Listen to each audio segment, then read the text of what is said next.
యెషయా గ్రంథము 53వ అధ్యాయము 1వ వచనాన్ని బిగ్గరగా ఎవరైనా చదవగలిగితే, మేము తెలియచేసిన సమాచారము ఎవడు నమ్మెను, యెహోవా బాహువు ఎవడికి బయలుపరచబడను. నా వైపు చూస్తారా మీరందరూ? మిమ్మల్ని అందరినీ ఒక ప్రశ్న అడుగుతాను. ఈ లోకంలో విపరీతంగా ఉన్నది పాపమా పుణ్యమా?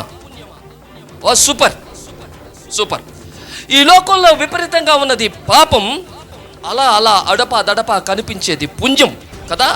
కానీ మనుషులు విపరీతమైన పాపాన్ని చేసినప్పుడు వాడి పాపాన్ని బట్టి ఈ శరీరాన్ని ఆడు విడిచిపెట్టిన తర్వాత వేరే రకమైన జీవితాలు జీవిస్తాడు అని కొన్ని తెలియజేస్తూ ఉంటాయి.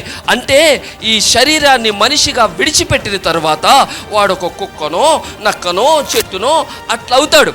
అది ఆడి పాపాన్ని బట్టి అట్లవుతాడు కదా.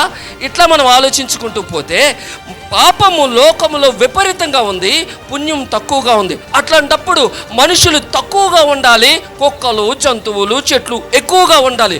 కానీ భారతదేశమే కాదే, ప్రపంచ జనాభా 800 కోట్లు దాటిపోయింది. ఏమర్థమవుతుంది మీకు? 800 కోట్లు దాటిపోయింది. ఆలోచన చేయండి. మేము తెలియచేసిన సమాచారము ఎవడు నమ్మెను. బైబిల్ ఏమంటుందో తెలుసా? నీకు ఒకటే జీవితం రా, ఒక్కటే జీవితం. నువ్వు చచ్చిపోయిన తర్వాత ఈ దేహం ఎక్కడి నుంచి తీసుకొచ్చారో అక్కడికి వెళ్ళిపోద్ది. దేవుడు నీకు ఇచ్చిన ఆత్మ ఎక్కడికి వెళ్ళిపోద్ది? పరలోకి వెళ్ళిపోద్ది. కనుక ఈ ఒక్క జీవితంలోనే నీ బ్రతుకును నువ్వు సరి చేసుకోవాలి.